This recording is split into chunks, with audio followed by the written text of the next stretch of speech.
Opening capital ना प्रायोजक है ट्रेड बुल्स। अब ट्रेडिंग सबके बस की बात है।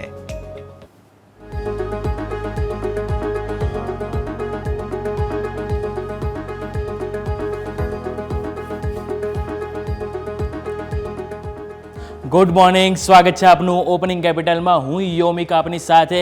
ગઈકાલે તો આપણે ભરપૂર નફા વસૂલી જોઈ છે, પરંતુ આજે આપણને ગિફ્ટ નિફ્ટીથી 50 અંકની મજબૂતી જોવા મળી રહી છે। એવા સમયે જોવાનું રહેશે કે આજે આપણે મજબૂત ઓપનિંગ તો થઈએ છે, પરંતુ શું આપણે ગઈકાલની નફા વસૂલીને રિકવરી થતાં જોવા મળે છે કે આજે પણ આપણને નરમાશ જોવા મળે છે, દરેક પર આપણે ચર્ચા કરીશું। પણ શરૂઆત કરીશું આજની ટોપ હેડલાઇન્સથી। આ હેડલાઇનના પ્રાયોજક છે Charusat university. Choose Charusat, choose success.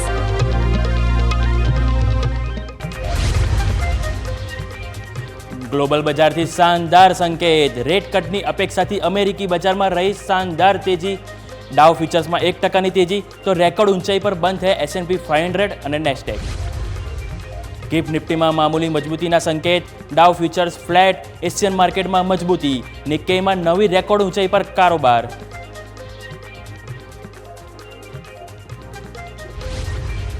Glenmark life સાયન્સમાં ગ્લેનમાર્ક ફાર્મા OFS દ્વારા 7.8% હિસ્સો વેચી શકે છે।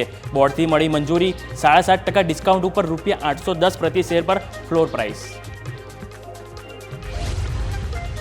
આજે આવશે IT કંપનીની દિગ્ગજ TCSના પરિણામ। ત્રિમાસિક આધાર પર 1.5% વધી શકે છે આવક, પરંતુ માર્જિન પર 130 બેઝિસ પોઈન્ટનું કમજોરીનું અનુમાન। ટાટા એલેક્સીએ પહેલા ત્રિમાસિકમાં રજૂ કર્યા કમજોર પરિણામ। નફો 6.5% ઘટીને ₹184 કરોડ, આવકમાં 2%નો વધારો, કંપનીના માર્જિનમાં પણ દેખાયું દબાણ।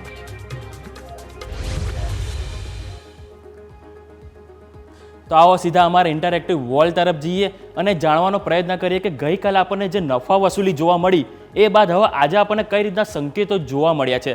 એમાં પણ ખાસ કરીને જે ગઈકાલે આપણે FII અને DII બંને તરફથી કઈ રીતનો રિસ્પોન્સ મળ્યો છે એ પણ આપણે જાણવું જરૂરી છે। અને સાથે સાથે આપણે જોઈએ તો ઇન્ડિયા વિક્સ જે આપણને કન્ટિન્યુ આપણને વધારો બતાવી રહ્યો છે છેલ્લા 3 દિવસથી, એની પર પણ આપણે ચર્ચા કરીશું। પણ શરૂઆત કરીશું FIIના આંકડાથી। તો સૌ પ્રથમ હું તમને FIIના આંકડા હું તમને બતાવવા માંગીશ સ્ક્રીન ઉપર કે FIIના જે આંકડા આપણે ગઈકાલે આવ્યા છે કે એમાં હું તમને જાણ કરું તો છેલ્લા 3-4 દિવસ આપણે જોઈએ તો કન્ટિન્યુ FII તરફથી આપણને બાઇંગ જોવા મળી રહ્યું છે। ભલે તે એમના દ્વારા આપણને 200 થી 300 કે 400-500 કરોડનું જ આપણને ખરીદી જોવા મળી છે, પરંતુ સારી વાત એવી છે કે તેઓ પોઝિટિવ અહીંયાથી આપણને માર્કેટને લઈ રહ્યા છે। તો એમાં હું સૌ પ્રથમ તમને FIIના કેશની હું તમને વાત કરવા માંગીશ। તો FIIના કેશ ઉપર આપણે ધ્યાન આપીએ તેમાં ઓલમોસ્ટ 583 કરોડ એમના દ્વારા ખરીદી કરવામાં આવી છે। જ્યારે હું તમને DI ની વાત કરું તો DI છેલ્લા 2 દિવસથી આપણને ઘટાડામાં જોવા મળતું હતું, એટલે કે વેચવાલી જોવા મળતી હતી, પરંતુ ગઈકાલે DI પણ આપણને અહીંયાથી ઇન્ટરેસ્ટ બતાવ્યો છે કે જે ઓલમોસ્ટ આપણે વાત કરું તો આપણને 1082 કરોડ એમના દ્વારા ખરીદી કરવામાં આવી છે।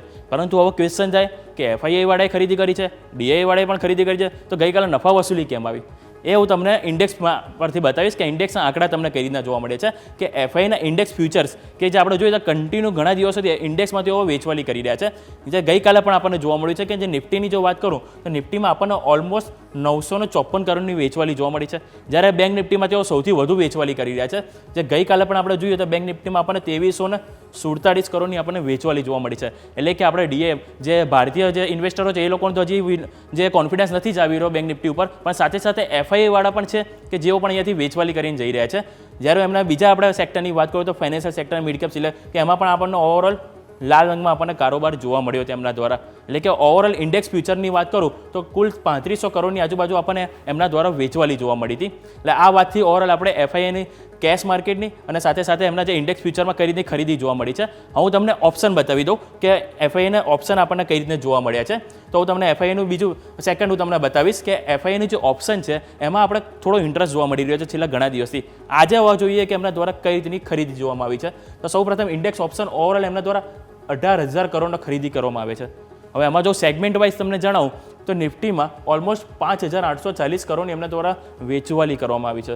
એના કારણે જ આપણે જોયું કે ગઈકાલે આપણને ઓલમોસ્ટ 200 થી 250 અંકનો ઘટાડો જોવા મળ્યો હતો FIIના નિફ્ટીમાં। હવે આ વાતથી આપણે ઓપ્શનમાં તો ઓપ્શનમાં પણ તેઓ અહીંયાથી હજી નરમાશ એટલે કે અહીંયાથી તેઓ હજી બેરિશ તરફ વ્યૂ ધરાવી રહ્યા છે। હવે નિફ્ટી બેંકની વાત કરું તો નિફ્ટી બેંકમાં તેઓ પોઝિટિવ થઈ ગયા છે। એટલે કે 24,393 કરોડ અહીંયાથી એમના દ્વારા ઓપ્શનમાં ખરીદી કરવામાં આવી છે. પણ સ્વાભાવિક છે કે ગઈકાલે આપણે એક્સપાયરી પણ હતી, એટલે અહીંયા આપણે જે આંકડા છે એટલે મેટર આપણે ના કરે, કારણ કે હવે આપણે નવી એક્સપાયરીમાં એન્ટર થયા છે. એટલે હવે જોવાનું રહેશે કે આજથી એમના તરફથી કઈ રીતનો ઇન્ટરેસ્ટ જોવા મળે છે. જે બાજુ તમને બીજા સેક્ટરની વાત કરું તો ફિનાન્શિયલ સેક્ટર છે, મિડ કેપ છે, કે એમાં આપણને એક ખરીદી અને અમુક ઓવરઓલ આપણે જોઈએ તો મિશ્ર કારોબાર જોવા મળે છે. પરંતુ FIA સ્ટોક ફ્યુચર્સનું તમને વાત કરવા માંગીશ કે સ્ટોક ફ્યુચર્સમાં આપણને મામૂલી 2,000 કરોડની વેચવાલી, જ્યારે FIA સ્ટોક ઓપ્શનમાં પણ આપણને મામૂલી વેચવાલી જોવા મળી છે. એટલે કે ઓવરઓલ આપણે જોવા જઈએ તો 60 થી 70% પોઝિશન છે કે આપણને વેચવાલીની જોવા મળી છે, એક્સેપ્ટ કેશ માર્કેટ સિવાય. અને સાથે સાથે તમને ઇન્ડિયા વિક્સ તમને નજર કરાવવા માંગીશ કે ઇન્ડિયા વિક્સ આપણે જોઈએ તો જે ઓલમોસ્ટ 12.5 થી 13ની આજુબાજુ આપણે કારોબાર કરતું હતું, જે ઓલમોસ્ટ 14.5 આવી ગયું છે. કારણ કે સ્વાભાવિક છે કે નજીક આપણે બજેટ ઇવેન્ટ આવી રહી છે, એટલે બજેટ ઇવેન્ટ આવે એટલે સ્વાભાવિક છે કે આપણને વોલાટિલિટી વધશે, અને વોલાટિલિટી ત્યારે જ આપણે વધે કે જ્યારે ઇન્ડિયા વિક્સમાં વધારો થાય.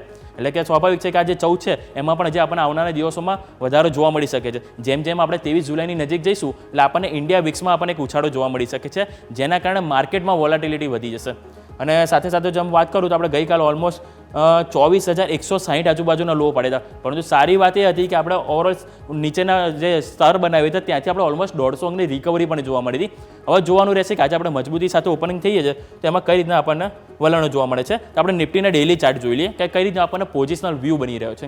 તો નિફ્ટી ડેઇલીનું ચાર્ટ હું તમને એક વખત સ્ક્રીન ઉપર બતાવું તો નિફ્ટીનો જે ડેઇલી ચાર્ટ છે કે એમાં આજે આપણને જોઈએ તો છેલ્લા ઘણા દિવસથી આપણને કારોબારમાં કન્સોલિડેશન જોવા મળી રહ્યું હતું, કે જે આપણે છેલ્લા 4 દિવસમાં આપણે જોઈએ તેમાં આપણને એક કન્સોલિડેશન જોવા મળી રહ્યું હતું.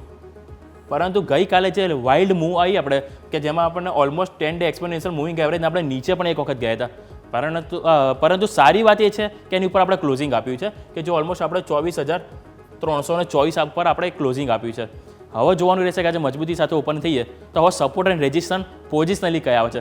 જો પોઝિશનલી સપોર્ટની વાત કરું તેના માટે આપણે સપોર્ટમાં જોવાનું રહેશે કે 24,180 એક સપોર્ટ તરીકે કામ કરી શકે, અને એની નીચે આપણને 24,000 ઉપર આપણને એક સૌથી વધારે પુટ રાઇટર્સ જોવા મળે છે, એટલે કે ત્યાં એક સપોર્ટ મળી શકે છે. અને ઉપરની સાઈડ આપણે જે હાઈ હતો ઓલમોસ્ટ 24,460 આજુબાજુ એ આપણે એક સપોર્ટ તરીકે રેઝિસ્ટન્સ જોવા મળી શકે છે, એટલે કે 24,460 અને એની ઉપર 25,000 કે ત્યાં આપણે સૌથી વધારે ઓપન ઇન્ટરેસ્ટ જોવા મળે છે. અને સ્વાભાવિક છે કે આજે આપણે નિફ્ટીની એક્સપાયરી પણ છે, એટલે એમાં આપણને એક મૂવ પણ વધારે જોવા મળી શકે છે.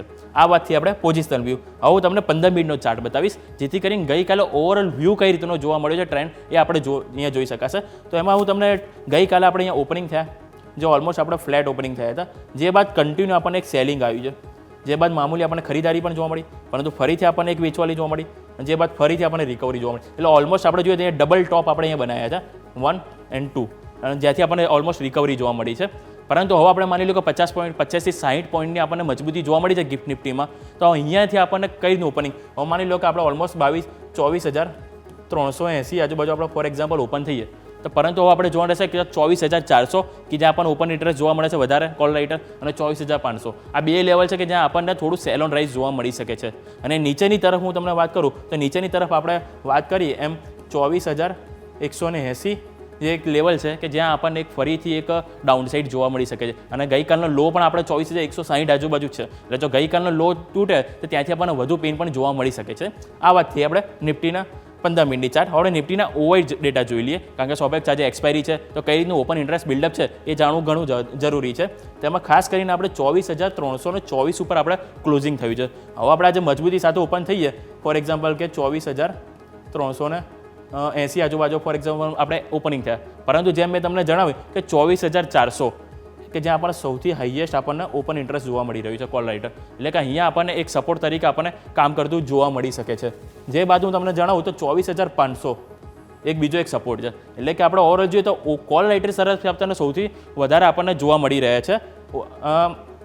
જે કેન્ડલ તમે જોઈ રહ્યા છો ગ્રીન કલરની કે જેમાં આપણને સૌથી વધારે આપણને ઓપન ઇન્ટરેસ્ટ જોવા મળી રહ્યા છે. હવે નીચેની તરફ હું તમને વાત કરું તો 24,301 છે કે જ્યાં આપણને કોલ રાઇટર્સ અને પુટ રાઇટર્સ એ બંનેમાં આપણને એક સારી એવી પોઝિશન જોવા મળી રહી છે, એટલે કે જો 24,300નું લેવલ આજે આપણે આવે તો ત્યાં એક કન્સોલિડેશન પણ જોવા મળી શકે છે. પરંતુ 24,300 આપણે નીચે ગયા તો પછી શું, અગર 24,300 નીચે ગયા તો 24,200 છે જ્યાં આપણને એક સપોર્ટ મળી શકે છે કે જ્યાં આપણે પુટ રાઇટર્સ છે, અને એની નીચે આપણે જોઈએ તો ઓલમોસ્ટ 24,000 ત્યાં સૌથી વધારે આપણને એક સપોર્ટ મળી શકે છે. એટલે ઓવરઓલ આજે આપણે એક 24,350 થી 380ની રેન્જમાં ઓપન થઈએ તો ઉપર 24,400 અને 24,500 અને નીચેની તરફ આપણે 24,200 છે કે જ્યાં આપણને એક કારોબાર કન્સોલિડેશન જોવા મળી શકે છે. જે બાદ હું તમને ઓપન ઇન્ટરેસ્ટ ચેન્જ બતાવી દઉં કે કઈ રીતના આપણને એમાં ચેન્જીસ થતા જોવા મળે છે. તો ઓપન ઇન્ટરેસ્ટ ચેન્જમાં આપણે નજર કરીએ તો એમાં ગઈકાલે જે રીતે આપણે નફા વસૂલી થઈ છે તો પુટ રાઇટર્સે તેમનો કોન્ફિડન્સ અહીંયાથી ઓછો કરી દીધો છે, અને કોલ રાઇટર્સને આપણે જોઈએ તો ઓલમોસ્ટ પોઝિશન એમની ઊભી જ છે. એટલે કે કોલ રાઇટર્સ હજી પણ અહીંયાથી તેઓ જોઈ રહ્યા છે કે હજી પણ માર્કેટમાં અહીંયાથી નરમાશ જોવા મળી શકે છે, અને પુટ રાઇટર્સ છે કે જેઓ હજી હવે અહીંયાથી હાર માની ચૂક્યા છે કે હવે અહીંયાથી થોડીક જે તેજી છે એની શક્યતા આ એક્સપાયરીમાં તેઓ નથી દેખાઈ રહ્યા એવું આપણને ડેટા કહી રહ્યા છે. જે બાદ હું તમને બેંક નિફ્ટી ફટાફટ જણાવી દઉં કે બેંક નિફ્ટીમાં આપણને ગઈકાલે એક્સપાયરી હતી તેમાં કઈ રીતની મૂવ જોવા મળી. જેમાં બેંક નિફ્ટી ડેલીની ચાર્ટની વાત કરવા માંગીશ તો બેંક નિફ્ટી ડેલીની હું તમને વાત કરું તો એમાં આપણે જોઈએ તો ઓલમોસ્ટ ઘણા દિવસોથી આપણે 10 ડે એક્સપોનેન્શિયલ મૂવિંગ એવરેજની ઉપર કારોબાર કરી રહ્યા હતા, જે આપણે અહીંયા ઓલમોસ્ટ જોઈએ તો કન્ટિન્યુ આપણે કારોબાર કરી રહ્યા હતા. પરંતુ ગઈકાલે એક દિવસ એવો હતો કે જેમાં આપણને અહીંયા 10 ડે એક્સપોનેન્શિયલ મૂવિંગ એવરેજની નીચે આપણે બ્રેક થયા અને એની નીચે આપણે ક્લોઝ પણ થયા. અને હવે બીજી આમાં ખરાબ વાત એક એ છે કે ગઈકાલે આપણે જે મેં તમને વાત કરી હતી કે અહીંયા એક ઇનસાઇડ બાર આપણને બનતો જોવા મળ્યો હતો. તો ગઈકાલે જે એક ઇનસાઇડ બારની એક જે રેન્જ બની હતી અને એની નીચે આપણે અહીંયા ક્લોઝિંગ આપ્યું છે, જે એક ખરાબ બાબત છે. હવે જો આજે ગઈકાલનો જે લો હતો ઓલમોસ્ટ આપણે 52,060 આજુબાજુ જે આપણે બ્રેક કરીએ તો એની નીચે આપણને ફર્ધર આપણને 51,800 સુધીના પણ આપણને લેવલ જોવા મળી શકે છે. અને જે રીતે આપણને જોઈએ કે આપણને કન્ટિન્યુ નરમાશ જોવા મળી રહી છે બેંક નિફ્ટીમાં, PSU બેંક હોય કે પ્રાઇવેટ બેંક બંને તરફથી આપણને સપોર્ટ નથી મળી રહ્યો. તો એવા ટાઈમે ચાન્સીસ છે કે આપણને 51,800 જોવા પણ મળી શકે છે, અને 51,800 આપણે નીચાઈએ તો સ્વાભાવિક છે કે 52,000 ઉપર આપણને કોલ રાઇટર્સ બિલ્ડઅપ થતાં પણ જોવા મળી શકે છે. એટલે પછી અત્યારે હાલ જે આપણે 53,000 મેઇન રેઝિસ્ટન્સ છે એની જગ્યાએ આપણને 52,000 પર રેઝિસ્ટન્સ જોવા મળી શકે છે. પરંતુ માની લો કે આજે આપણને રિકવરી જોવા મળી તો ઉપરની તરફ આપણે વાત કરું તો એક 53,500 છે કે જ્યાં આપણને એક કારોબારમાં આપણને એક થોડુંક રેઝિસ્ટન્સ જોવા મળી શકે છે. આ વાતથી આપણે પોઝિશનલ વ્યૂની જે બાજુ તમને 15 મિનિટનો ચાર્ટ બતાવું કે 15 મિનિટમાં આપણને કઈ રીતનો વ્યૂ જોવા મળી રહ્યો છે. તો 15 મિનિટમાં આપણે ગઈકાલે ઓપન થયા ફ્લેટ, ઓલમોસ્ટ ઓપન તો આપણે થયા પરંતુ આપણે એક જ કેન્ડલ હતી કે જેમાં આપણને ઓલમોસ્ટ વાઇલ્ડ મૂવ આપણને જોવા મળી. જે બાદ આપણને થોડું કન્સોલિડેશન જોવા મળ્યું, ફરીથી આપણને એક વેચવાલી જોવા મળી, અને ઓલમોસ્ટ આખો દિવસ આપણે જોઈએ તો કારોબારમાં આપણને કન્સોલિડેશન જ જોવા મળ્યું છે. પરંતુ આપણે જોયું તો નિફ્ટીમાં રિકવરી થઈ, પરંતુ બેંક નિફ્ટીમાં હજુ પણ આપણે રિકવરી જોવા નથી મળી. એટલે એ જ એક ચિંતાનો વિષય છે કે આપણને જે રીતે એમાં રિકવરી જોવા નથી મળતી તો હજી શું લાગે છે કે આજે આપણે મામૂલી મજબૂતી સાથે ઓપનિંગ થઈએ તો લાગે કે આપણને અહીંયાથી થોડી મજબૂતી જોવા મળે કે નહીં, એ તો આપણે એક વખત ઓપન થાય પછી જ આપણે કહી શકીશું. આ વાતથી આપણે 15 મિનિટની જે બાજુ તમને ઓપન ઇન્ટરેસ્ટ ડેટા બતાવું.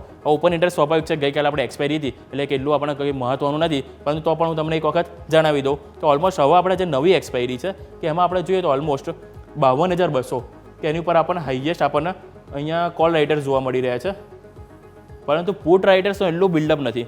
એટલે કે 52,200 એક લેવલ છે કે જ્યાં હજુ પણ કોલ રાઇટર્સ એક રેઝિસ્ટન્સ તરીકે આપણને નડી શકે છે ફર્ધર તેજી માટે. એટલે કે જો 52,200 આપણે આજે બ્રેક કરીશું, સ્વાભાવિક છે કે થોડી મજબૂતી સાથે ઓપન થઈશું તો 52,200 ઉપર જ ઓપન થઈશું, પરંતુ 52,200 લેવલ છે કે જેને સાચવવું ઘણું મહત્વનું રહેશે. જો 52,200 આપણે સાચવી લીધું તો ફર્ધર આપણને 52,500 એક લેવલ છે કે જ્યાં સુધીના આપણને એક લેવલ જોવા મળી શકે છે, અને આગળ 53,000 તો એક મેઇન રેઝિસ્ટન્સ આપણને જોવા મળી જ રહ્યું છે કે જેને પણ આપણે ધ્યાન પર રાખવું જરૂરી છે. આ વાતથી આપણે ઉપરની સાઈડ હવે આપણે નીચે સપોર્ટ એટલે કે સપોઝ કોઈ કારણસર આજે પણ આપણને ઘટાડો આવ્યો તો નીચે કયા લેવલ છે કે જે આપણે ધ્યાન પર રાખવા, તો એમાં હું તમને સૌ પ્રથમ 52,000 એક સ્ટ્રાઇક રેટ છે કે જે આપણને સૌથી વધારે ઓપન પુટ રાઇટર્સ જોવા મળે છે, એટલે એક સપોર્ટ આપણને કામ કરી શકે છે. જે બાદ આપણે તમને વાત કરી 51,800 એટલે કે આજે 52,200 તૂટે તો આપણને 51,800 સુધીના પણ લેવલ જોવા મળી શકે છે. આ વાતથી આપણે ઓપન ઇન્ટરેસ્ટ બેંક નિફ્ટીના જે બાદ એક વખત તમને ઓપન ઇન્ટરેસ્ટ ચેન્જ પણ હું તમને જણાવી દઉં કે ઓપન ઇન્ટરેસ્ટ ચેન્જ કઈ રીતનું કહી રહ્યું છે. તો ઓપન ઇન્ટરેસ્ટ ચેન્જ આપણે ધ્યાન આપ્યું તો ગઈકાલે ઓલમોસ્ટ આપણને પુટ રાઇટર્સ તરફથી પોઝિશન છોડતા જોવા મળ્યા છે, કારણ કે સ્વાભાવિક છે કે ગઈકાલે એક્સપાયરી હતી અને આપણે ઓવરઓલ આપણે ગઈકાલે લાલ નિશાનમાં જ બંધ થયા છે, એટલે કે પુટ રાઇટર્સ છે કે તેમની પોઝિશન અહીંયાથી ખાલી કરી છે.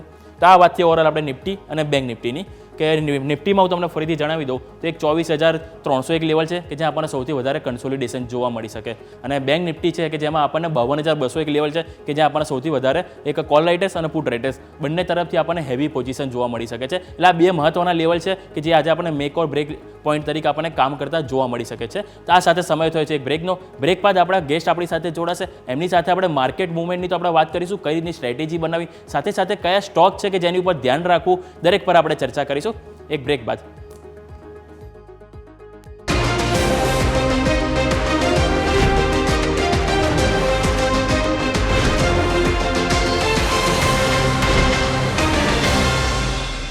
તો બ્રેક બાદ ફરી આપનું સ્વાગત છે કે જેમ આપણે વાત કરી નિફ્ટી અને બેંક નિફ્ટીમાં હવે આપણને ગિફ્ટ નિફ્ટી તરફથી આપણને મામૂલી મજબૂતીના તો આપણને ઓપનિંગના સંકેત જોવા મળી રહ્યા છે. એવા ટાઈમે આપણે જોવાનું રહેશે કે જે ગઈકાલે આપણે 24,334 ઉપર ક્લોઝિંગ થયું છે. હવે માની લો કે આપણે અહીંયાથી 24,360 થી 380ની રેન્જમાં આપણે ઓપન થયા તો પછી આગળ આપણને જેમ વાત કરી કે 24,800 એક લેવલ છે કે જ્યાં આપણને થોડુંક રેઝિસ્ટન્સ જોવા મળી શકે છે અને બેંક નિફ્ટીમાં 52,200 છે કે જ્યાં આપણને થોડું કન્સોલિડેશન જોવા મળી શકે છે. દરેક પર ચર્ચા કરીશું. આપણા ગેસ્ટ આપણી સાથે જોડાઈ ગયા છે કુંવરજી ગ્રુપના રવિ દિયોરા અને જસ્ટ મની કેરથી યજ્ઞેશ પટેલ આપણી સાથે જોડાઈ ગયા છે. આપ બંનેનું ખૂબ ખૂબ સ્વાગત છે સર. Good morning.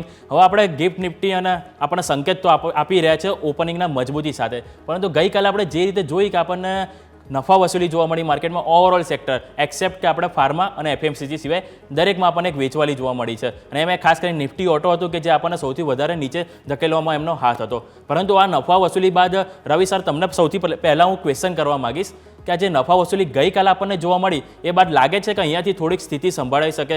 એ સાથે સાથે હું તમને જે આપણા માર્કેટનો તો આઉટલુક લેવા માગીશ, સાથે સાથે હું તમારા ગ્લોબલ માર્કેટનો પણ પૂછવા માગીશ, કારણ કે ગ્લોબલ માર્કેટ તરફથી આપણે જોઈએ તો ત્યાંના જે ફેડ ચેરમેન પર્સન છે કે એમના તરફથી કન્ટિન્યુ પોઝિટિવ ટિપ્પણી આવી રહી છે રેટ કટ ઉપર અને એના માર્કેટ તેઓ ચેરિસ પણ કરી રહ્યા છે. S&P 500 અને નેસ્ડેક એ બંને ઇન્ડેક્સ જોઈએ તો આપણે છેલ્લા 4-5 દિવસથી કન્ટિન્યુ નવી રેકોર્ડ ઊંચાઈ પર ક્લોઝ પણ થઈ રહ્યા છે. તો આ સ્થિતિ થોડીક સમજવાની રહેશે કે આપણે જે નફા વસૂલી આવી છે અને ગ્લોબલ માર્કેટ થોડો સારો સપોર્ટ કરી રહ્યા છે તો આને આપણે કઈ રીતે જોવું જોઈએ. Ravi sir, good morning. Good morning. Definitely global માર્કેટના સંકેતો સકારાત્મક છે. હાલાકી ફેડ ચેરની સાથે થોડું ગ્લોબલ માર્કેટ આને કનેક્ટ કરી રહ્યું છે. મારા હિસાબ આટલો મોટો ફાળો ફેડ ચેરનો નથી, કારણ કે જે પણ યુએસ માર્કેટની મોટી રિકવરી આવી એ 1.25 થી 1.30 એટલે કે એના ક્લોઝિંગની 5 મિનિટમાં આવી અને 200-250 પોઈન્ટની ડાઉ જોન્સની તેજી આ 5 મિનિટમાં આવી ગઈ. તો આઈ થિંક આ સૌથી મોટું રીઝન હતું કે જેના હિસાબે યુએસ માર્કેટમાં એક સાઇઝેબલ રેલી હતી. નાસ્ડેક પણ જો તો ગ્રીન ઝોનમાં ગ્રીન ટિક સાથે ક્લોઝ થયું. ટેક શેર્સમાં સારી તેજી હતી, એમાં પર્ટિક્યુલર એનવીડિયા છે, એપલ છે, માઇક્રોસોફ્ટ છે, ત્યાં એક ઘણી સારી રિકવરી હતી. બેઝિક રીઝન એ છે કે હવે જે રિઝલ્ટ સિઝન ચાલુ થઈ છે, આજે યુએસના જે ઇમ્પોર્ટન્ટ કંપનીઝ લાઈક પેપ્સિકો છે, ડેલ્ટા એડ છે, એના અર્નિંગ્સ આજે આવવાના છે. આવતીકાલે ખાસો ઇમ્પોર્ટન્ટ ડે યુએસ માટે છે. જેપી મોર્ગન સહિતની તમામ મોટી ફાઇનાન્શિયલ કંપનીઓ કાલે નંબર્સ આપવાની છે. સોમવારે પણ ગોલ્ડમેન સહિતની ફાઇનાન્શિયલ કંપનીઓ નંબર આપવાની છે. તો 2 દિવસ ઇમ્પોર્ટન્ટ છે. સાથે આજે આપણા માર્કેટ પછી અને યુએસના માર્કેટ પહેલા એટલે 6 વાગ્યા આસપાસ યુએસના સીપીઆઈ ઇન્ફ્લેશન આંકડાઓ આવવાના છે. એ પણ ખાસા મહત્વના છે, કારણ કે ફેડની જે ઇફેક્ટ બર્સ છે એ આ સીપીઆઈ ઇન્ફ્લેશનના આંકડાથી મેપ થશે કે ક્યારે રેટ કટની સાયકલ એકચ્યુઅલ ચાલુ થાય. અત્યારે બ્રોડરલી માર્કેટ માની રહ્યું છે અને જે 67% રેશિયો હતો એટલે કે 67% લોકો ડિસેમ્બર અને સપ્ટેમ્બરમાં એક રેટ કટ માની રહ્યા છે અને ડિસેમ્બરમાં પણ એક રેટ કટ માની રહ્યા છે. જ્યારે આઈ થિંક કે 1-2 રેટ કટ જો આ વર્ષમાં આવે છે તો આઈ થિંક ડેફિનેટલી એક પોઝિટિવ ગણી શકાય અને એને એન્જોયમેન્ટ યુએસ માર્કેટમાં કરી રહ્યું છે, કારણ કે યુએસની ફેડે 3 મીટિંગ પહેલા જ પોતાની જે લિક્વિડિટી ટાઇટનિંગની સાયકલ છે એને લિબરલ કરી હતી. એટલે લિક્વિડિટી એમ્પલ છે. સાથે ક્રિપ્ટોના રૂલ્સમાં પણ યુએસમાં પરિવર્તન થયા છે. એનાથી મોટો એક ફ્લો છે ક્રિપ્ટોમાંથી લઈ ઇક્વિટીઝમાં આવી રહ્યો છે.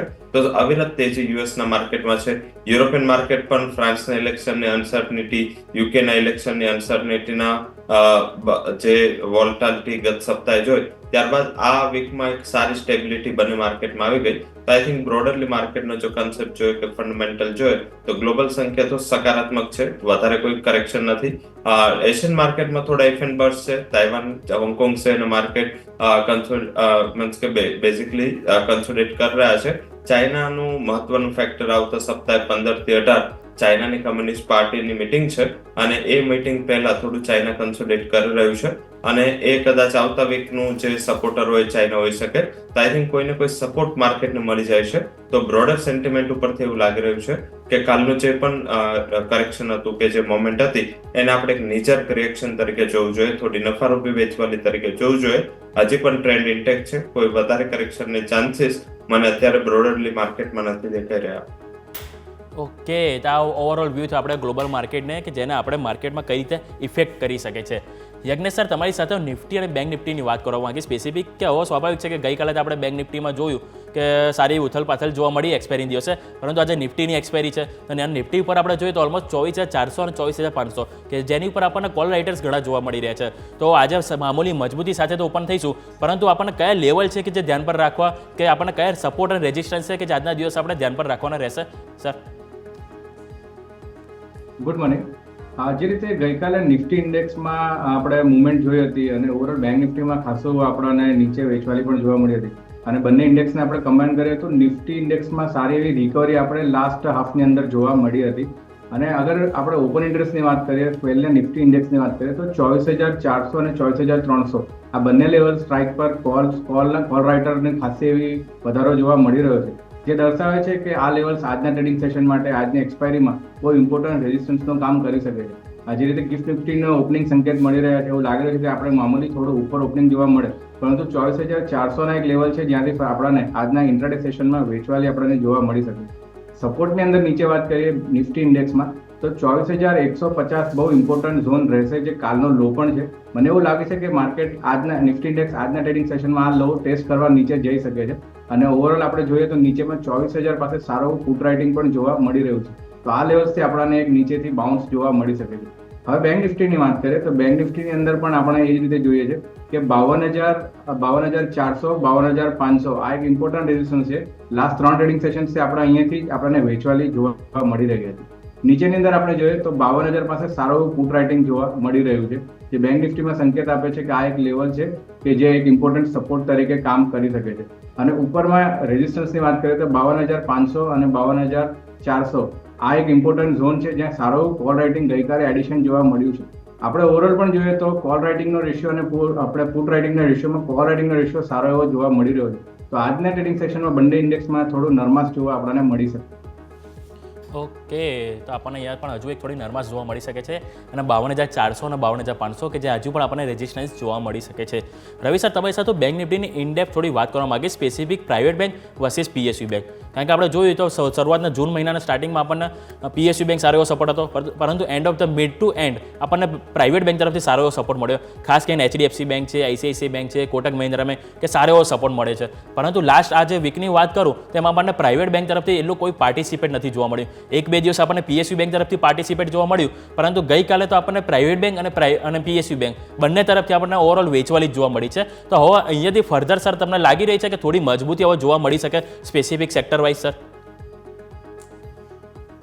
બેન્કિંગની વાત કરીએ તો જે અત્યાર સુધીના પ્રી ક્વાર્ટર નંબર આવે છે, પ્રી ક્વાર્ટર નંબરમાં એક ચોખ્ખી ટ્રેન્ડ છે કે જે PSU બેંકો છે થોડી આઉટ પરફોર્મ કરી રહી છે in terms of deposit growth અને લેન્ડિંગ ગ્રોથમાં. હજી એ લોકો થોડા આગળ છે.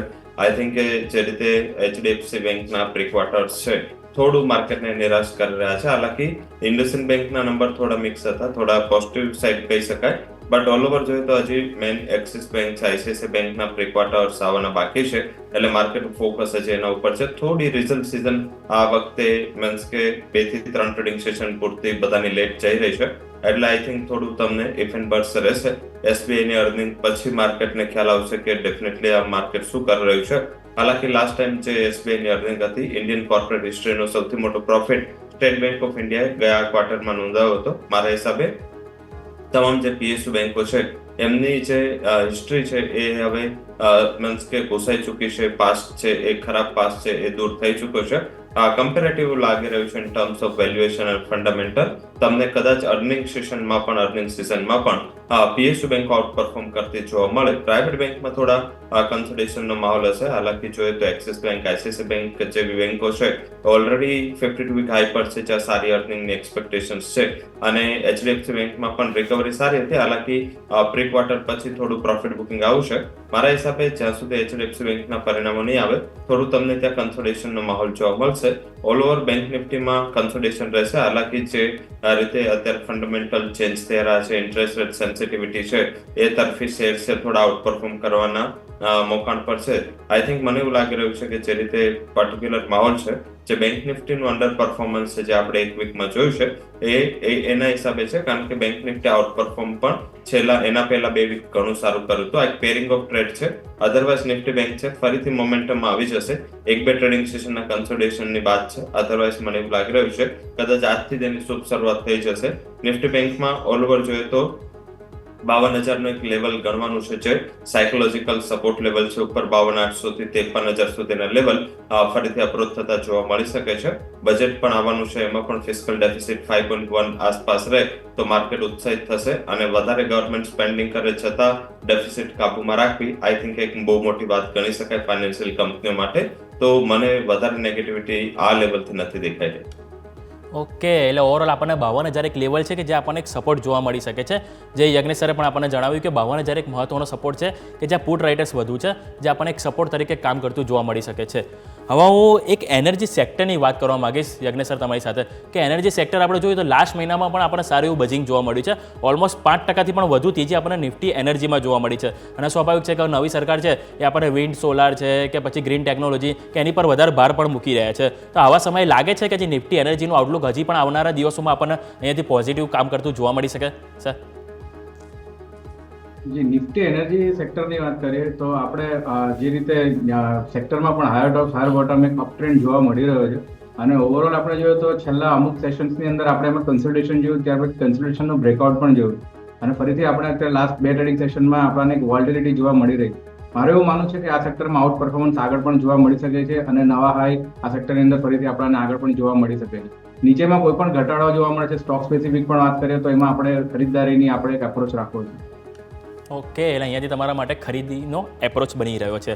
હવે સ્ટોક સ્પેસિફિક ચર્ચા કરો એ પહેલાં સર તમારા બંનેના પીક જાણવા માંગીશ કે આજે કયા શેર છે કે જેની ઉપર આપણે એક ફોકસ કરવું જરૂરી છે. રવિ સર, સૌ પ્રથમ તમારાથી હું સ્ટાર્ટ કરવા માંગીશ.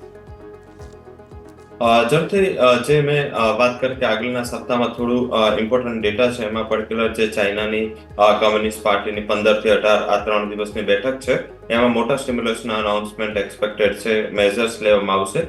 એને લઈને શાયદ મેટલ સેક્ટર જે થોડું આપણે ગઈકાલે સ્ટીલના પ્રાઇસ જે કટ થયા અને એના હિસાબે કરેક્શન જોવા મળ્યું, અને પૂરા મેટલ બાસ્કેટમાં કરેક્શન હતું, એ શાયદ રિવર્સ થતું જોવા મળે. એમાં હિન્દાલ્કો ટોપ પિક રહેશે. પહેલી રિકમેન્ડેશન હિન્દાલ્કો પર છે, 690 આસપાસનો ક્લોઝ હતો. આઈ થિંક કે ત્યાં ખરીદી કરવી જોઈએ. સ્ટોપ લોસ રાખી શકાય 662, અને ઉપરની બાજુ જે ટાર્ગેટ છે 720 ના બની શકે છે. અને શોર્ટ ટર્મનો જો મીન્સ કે 1 થી 1.5 મહિના સુધી હોલ્ડ કરો તો 770-772 જ્યારે નોવેલિસની અર્નિંગ આવશે તમને આ ટાર્ગેટ વધતો જોવા મળશે. તો પહેલી જે પ્રિફર્ડ રિકમેન્ડેશન છે એ હિન્દાલ્કો રહેશે. સેકન્ડ રિકમેન્ડેશન છે એ મારા અનુસાર ઓઇલ ઇન્ડિયા રહેશે. ક્રૂડ ઓઇલ સતત સ્ટેબલ રહ્યું છે, કોમોડિટી ડ્રીવન તેજી સતત રહેશે, અને આ સ્ટોક પણ જોઈએ તો કાલે પણ જ્યારે એનર્જી પેક આખું નીચે હતું ત્યારે આ શેરે સૌથી પહેલી રિકવરી આપી હતી. મારા હિસાબે અહીંયા પણ ટેકનિકલી સારું દેખાઈ રહ્યું છે. ફંડામેન્ટલી પણ ઓઇલના પ્રાઇસ વધી રહ્યા છે, સપોર્ટ કરી શકે છે. 500 આસપાસ ખરીદીની સલાહ રહેશે with a stop loss of 480 અને ટાર્ગેટ 540 નો રહેશે. તો આ બે રિકમેન્ડેશન, બંને કોમોડિટી ડ્રીવન સેક્ટર, બંને આવતા સપ્તાહના હીરો સાબિત થઈ શકે છે. આઈ થિંક હિન્દાલ્કો અને સાથે ઓઇલ ઇન્ડિયા આ બેમાં ખરીદારી કરવી જોઈએ. હિન્ડાલ્કો તમારા માટે ખરીદીની સલાહ બની રહી છે, જેમાં તમારા સ્ટોપ લોસ 662 અને ટાર્ગેટ 720 રાખવાનો રહેશે. સાથે સાથે ઓઇલ ઇન્ડિયા પણ તમારા માટે એક સલાહ છે, જેમાં 480નો તમારો સ્ટોપ લોસ રહેશે અને ટાર્ગેટ 540નો રહેશે. આ બે પીક તમારા માટે રવિ દિયોરા તરફથી. હવે યજ્ઞેશ સર, તમારા માટે હું વાત કરવા માંગીશ કે તમારા સાથે આપણે કયા સ્ટોક છે કે જે આપણે ક્લાયન્ટ, આપણે દર્શકોને આપણે અહીંયાથી પ્રિફર કરી શકીએ સર? જે આજની મારી પહેલી પસંદગી રહેશે પેટીએમનું counter. Last to last trading સેશનમાં સારો બ્રેકઆઉટ આમાં જોવા મળ્યો with good volumes, momentum buildup જોવા મળ્યું છે. ડેઇલી ચાર્ટ પર આપણે નજર નાખીએ તો ફેબ્રુઆરી બાદ જે કરેક્શન જોયું હતું એની રેન્જ બ્રેકઆઉટ જોવા મળી રહી છે. તો આ કાઉન્ટર લગભગ 467નો ક્લોઝ હતો, અહીંયાથી બાય કરી શકાય છે. 505ના લક્ષ્યાંક છે, નીચેમાં 440 રૂપિયાનો બ્રેકઆઉટ સ્ટોપ લોસ નીચે આપણે મેન્ટેન રાખવો જોઈએ. બીજી જે મારી પસંદગી છે એ MRPLનું કાઉન્ટર છે, મેંગનો રિફાઇનરી. એની અંદર પણ આપણે જોઈએ તો સ્ટ્રોંગ એક મોમેન્ટમ બિલ્ડ થતા જોવા મળી રહ્યું છે. લાસ્ટ ટ્રેડિંગ સેશનમાં રેન્જ બ્રેકઆઉટ જોયો આપણે, અને એક આપણે સ્મોલ એક નીચે રીટેસ્ટ પણ બ્રેકઆઉટ લેવલ થતા જોવા મળ્યા હતા. વોલ્યુમ સારો બિલ્ડઅપ જોવા મળી રહ્યું છે. ડેલી ચાર્ટ પર મોમેન્ટમ પણ બિલ્ડ થતા જોવા મળી રહ્યું છે. મારા હિસાબે આ કાઉન્ટર 229નું ક્લોઝ છે, ત્યાં બાય કરી શકાય છે. ઉપરમાં 250 રૂપિયાનો લક્ષ્યાંક રાખી શકાય, અને નીચેમાં 218 રૂપિયાનો સ્ટોપ લોસ મેન્ટેન રાખવો જોઈએ. ઓકે સર, પહેલો સ્ટોક ફરીથી રિપીટ કરવા માંગીશ કે પહેલો સ્ટોક તમે કયો કીધો અને ટાર્ગેટ અને stop loss sir? First stock જે હતો એ પેટીએમ નું કાઉન્ટર હતું, જેની અંદર 505નો લક્ષ્યાંક છે અને નીચેમાં 440નો સ્ટોપ લોસ મેન્ટેન રાખો. ઓકે, તો ફર્સ્ટ તમારા માટે પેટીએમ ખરીદીની સલાહ છે, જેમાં 505ના લક્ષ્યાંક અને 440ના સ્ટોપ લોસ તમારે ધ્યાનમાં રાખવાનું રહેશે. અને બીજો સ્ટોક છે જે MRPL છે, કે જેમાં તમને 250ના ટાર્ગેટ અને 218ના સ્ટોપ લોસ અહીંયાથી તમારા માટે બની રહ્યા છે. તો આપણે સ્ટોક સ્પેસિફિક હું તમારી સાથે ચર્ચા શરૂ કરવા માંગીશ. તો રવિ સર, ગ્લેનમાર્ક લાઈફ સાયન્સમાં આજે આપણને એક એક્શન જોવા મળી શકે છે કે એમની જે ગ્લેનમાર્ક ફાર્મા કંપની છે, જે એમાં હિસ્સો વેચી શકે છે અને OFS દ્વારા, અને જે OFS છે એ ઓલમોસ્ટ 7.8% હિસ્સો તે અહીંયાથી OFS દ્વારા વેચતા જોવા મળી શકે છે. અને એની ફ્લોર પ્રાઇસ 810 પ્રતિ શેર નક્કી કરવામાં આવી છે, જે ઓલમોસ્ટ ગઈકાલના બંધ ભાવથી 7.5% ડિસ્કાઉન્ટ ઉપર છે.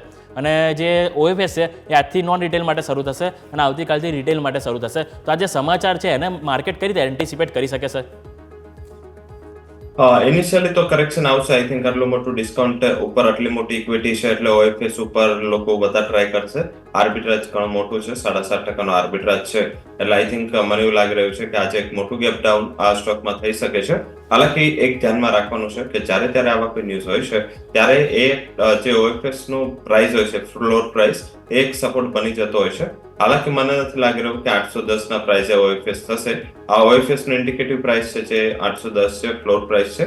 હાલાકી ઓલવેઝ હમણાં જે શોર્ટ ટર્મમાં OFS થયા છે એ ઇન્ડિકેટિવ પ્રાઇસથી ઘણા ઉપર થયા છે, મીન્સ કે જે ફ્લોર પ્રાઇસથી ઇન્ડિકેટિવ પ્રાઇસ ઘણા ઉપર થયા છે. આઈ થિંક મને એવું લાગી રહ્યું છે કે ને કે 820-30 ઉપર જ આ OFS હશે અને એ જે પણ અલોટમેન્ટ હશે શાયદ એ બોટમ બની જશે. હાલાકી એક વસ્તુ મહત્વની પોઝિટિવ એના ગ્લેનમાર્ક માટે છે.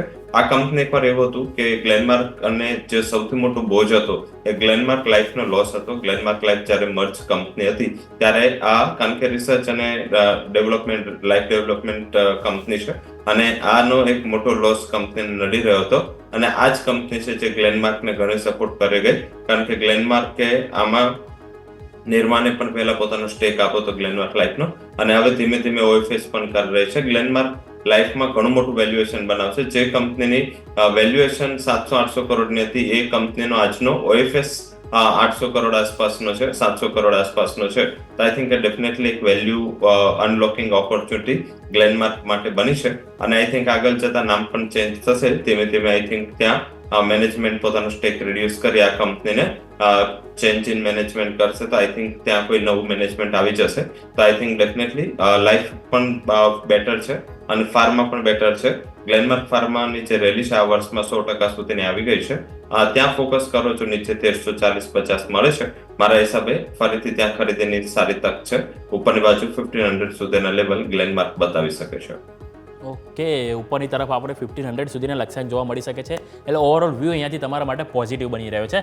આપણે Q1ના રિઝલ્ટ આવવાના શરૂઆત થયા છે, જેમ જેમ આપણે પરિણામ આવવાની શરૂઆત થયા છે, જેમાં ટાટા ELXC સૌપ્રથમ નજર પર આવ્યું છે કે એના પરિણામ જે આવ્યા છે આપણે ગઈકાલે, એમાં થોડીક નરમાશ જોવા મળી છે યજ્ઞેશ, કે એમાં જેમના જે આવક જે છે એમાં ઓલમોસ્ટ 2.3%નો જ ખાલી વધારો જોવા મળ્યો છે, જે એક્સપેક્ટેશન વધારે હતી. અને એમનો જે નફો છે એમાં 6.5%નો ઘટાડો જોવા મળ્યો છે, જે ઓલમોસ્ટ 184 કરોડ આવી છે. પરંતુ એમનું જે EBITની વાત કરું તો એમાં પણ 3.6%નો ઘટાડો આવ્યો છે. અને માર્જિન જે 25.8% હતા, જે ઘટીને ક્વાર્ટરલી બેઝિસ 24.3% થઈ ગયા છે. અને એમની જે કોન્સ્ટન્ટ કરન્સી ગ્રોથ છે એ 2.4% ઉપર આપણને એક સ્ટેબલ જોવા મળી છે. હવે આ જે કમજોર તો પરિણામ આવે છે જે એક્સપેક્ટેશન કરતી, તો એને માર્કેટ કઈ રીતે એન્ટિસિપેટ કરી શકે છે સર?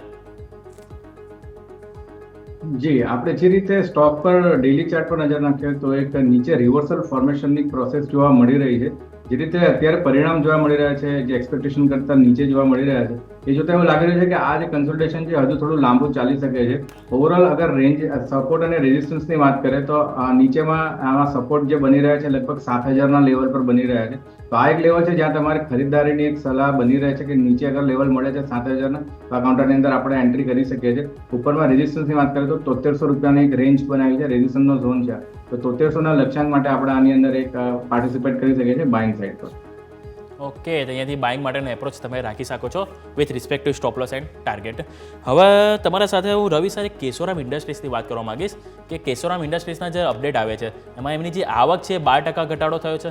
એમની ઓલરેડી કંપની ખોટમાં જ હતી. ઓલમોસ્ટ કંપની વાત કરું તો 32 કરોડ જેવો એમને કંઈક ખોટ હતી, જેમાં 51%નો વધારો થયો છે અને ઓલમોસ્ટ 62 કરોડ ઉપર એમની ખોટ પહોંચી છે.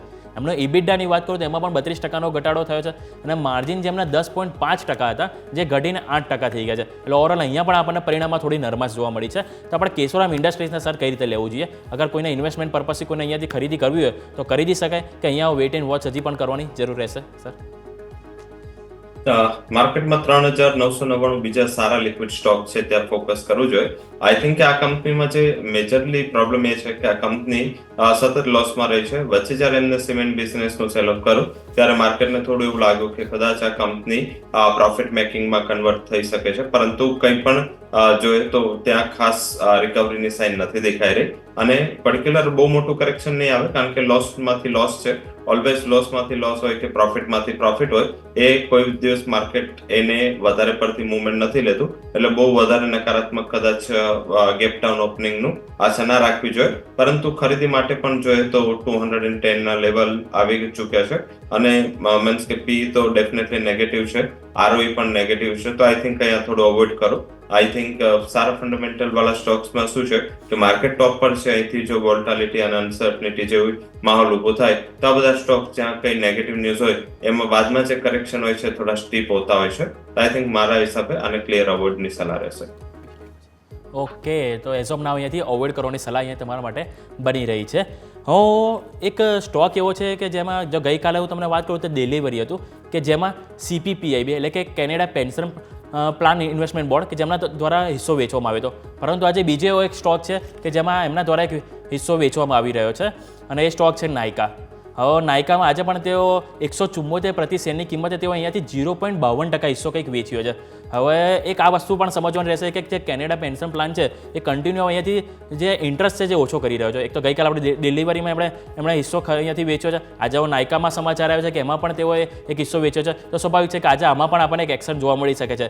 ગઈકાલે આપણે ડિલિવરીની વાત કરું તો એમાં પણ આપણને 2 થી 3% નેગેટિવ અસર જોવા મળી હતી.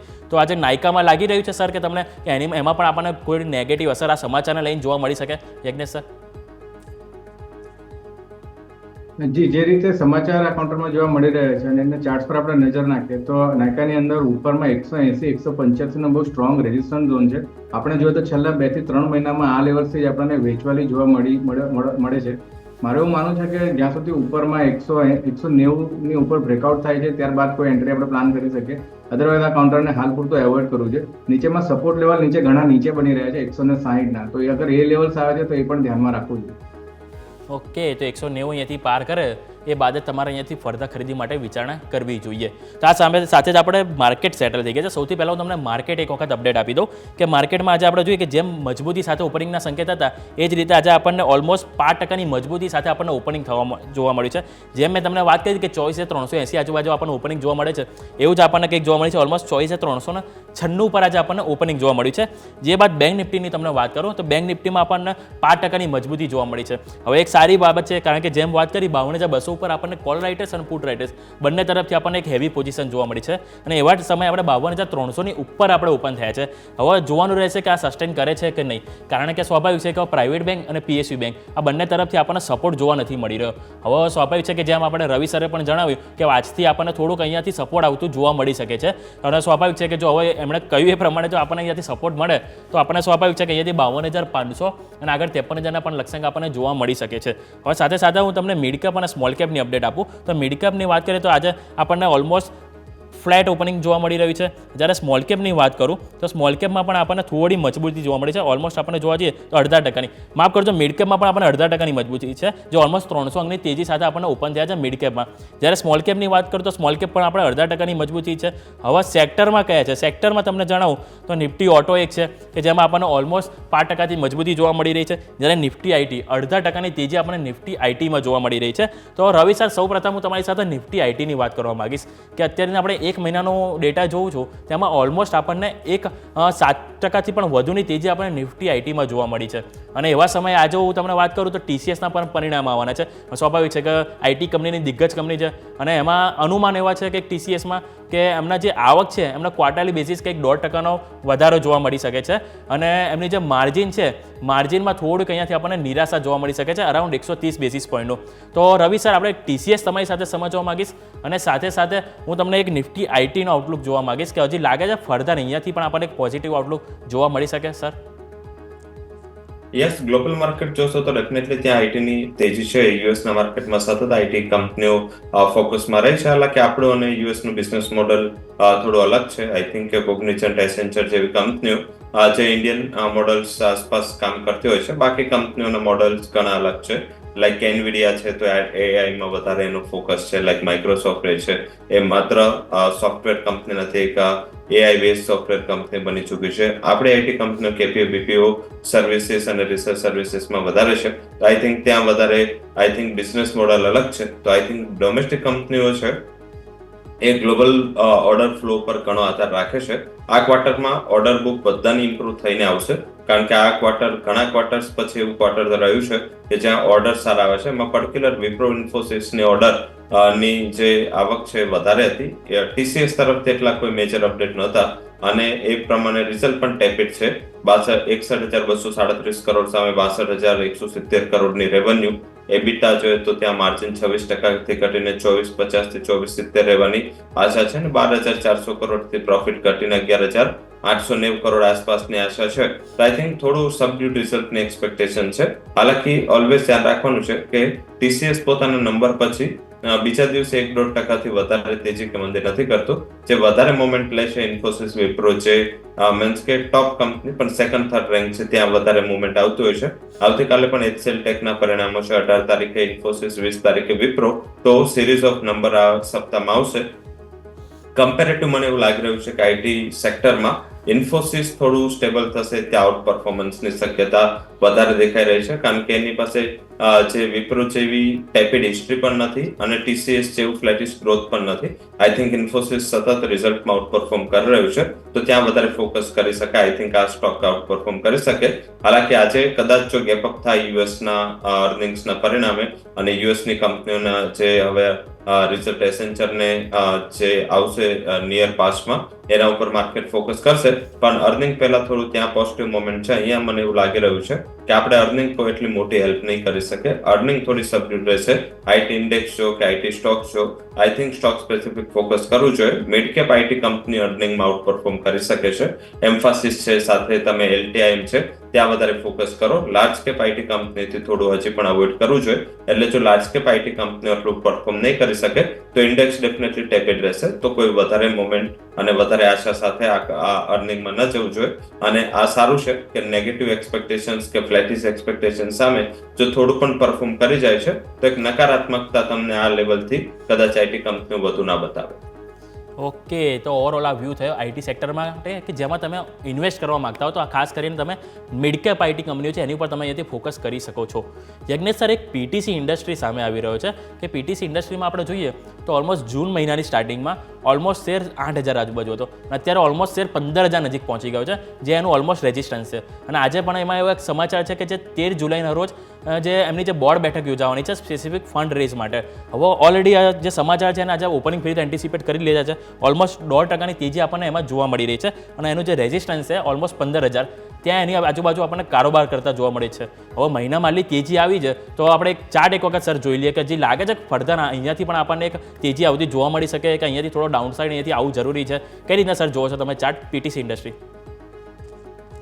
પીટીસી ઇન્ડસ્ટ્રીમાં આપણે ડેલી ચાર્ટ પર નજર નાખીએ તો સ્ટ્રોંગ મોમેન્ટમ આપણને જૂન મહિનામાં લાસ્ટ મહિનાની અંદર જોવા મળ્યું. વિથ ગુડ વોલ્યુમ્સ પણ સારા એવા બિલ્ડ થયા હતા. ઓવરઓલ આપણે જોઈએ ત્યારબાદ આપણે એક હાઈ બનાવતો જોયો તો 15 જૂનની બાજુ, ત્યારબાદ આપણે કન્સોલિડેશનમાં જોયું આ કાઉન્ટરને અને ફરીથી એ જ હાઈ આપણે રીટેસ્ટ થતા જોયા લગભગ 15,100 પાસે. આજે ફરીથી આપણે એ જ લેવલ્સ પર ટ્રેડ કરી રહ્યા છે. તો ઓવરઓલ જે પ્રમાણે ચાર્ટ સ્ટ્રક્ચર બની રહ્યા છે અને જે અપમૂવ બાદ એક કન્સોલિડેશન પણ આની અંદર આપણને કમ્પ્લીટ થતા જોવા મળ્યું હતું, જે ઘણું સારું કહી શકાય. કારણ કે જ્યારે પણ સ્ટોક કોઈ સારી મોમેન્ટમ કરતું હોય છે, સ્ટ્રોંગ અપસાઇડ મોમેન્ટમ કરે ત્યારબાદ એક કન્સોલિડેશન બહુ જરૂરી છે, જે આ કાઉન્ટરની અંદર જોવા મળી રહ્યું છે. મારે એવું માનવું છે કે 15,000ની ઉપર આજે નહીં તો આવનાર ટ્રેડિંગ સેશનમાં અગર ક્લોઝ જોવા મળે છે તો કાઉન્ટરની અંદર આપણને ઘણા અપસાઇડ ઉપર બીજું મોમેન્ટમ જોવા મળી શકે છે, નવા લેવલ્સ પણ જોવા મળી શકે છે. ઇમ્પોર્ટન્ટ નીચેમાં સપોર્ટ ઝોનની વાત કરીએ તો આપણને 14,200 પાસે એક જોવા મળી રહ્યું છે, જે ગઈકાલના ટ્રેડિંગ સેશનના લો પણ લગભગ એક જોવા મળ્યા હતા. તો આ લેવલ્સને ધ્યાનમાં રાખીને આપણે એક પોઝિટિવ અપસાઇડ બેટ લઈ શકાય છે. કે તો 14,500 એક લેવલ છે કે જેને તમે ધ્યાનમાં રાખીને હજી પણ તમે અહીંયાથી પોઝિટિવ વ્યૂ રાખી શકો છો. આ સાથે જ ભારતીય માર્કેટ આપણે સ્ટાર્ટ થઈ ગયા છે કે જેમાં સૌપ્રથમ વાત કરું તો નિફ્ટી જે ઓલમોસ્ટ 5%ની મજબૂતી સાથે ઓપનિંગ થયું હતું અને હજુ પણ મજબૂતી યથાવત છે ઓપનિંગ બાદ. અને નિફ્ટી બેંક કે જેમાં ઓલમોસ્ટ 5%ની મજબૂતી, મિડ કેપ 0.5%, સ્મોલ કેપમાં 0.5% સાથે ઓપન થયા હતા, પરંતુ હવે 0.5%ની મજબૂતી આપણને સ્મોલ કેપમાં જોવા મળી રહી છે.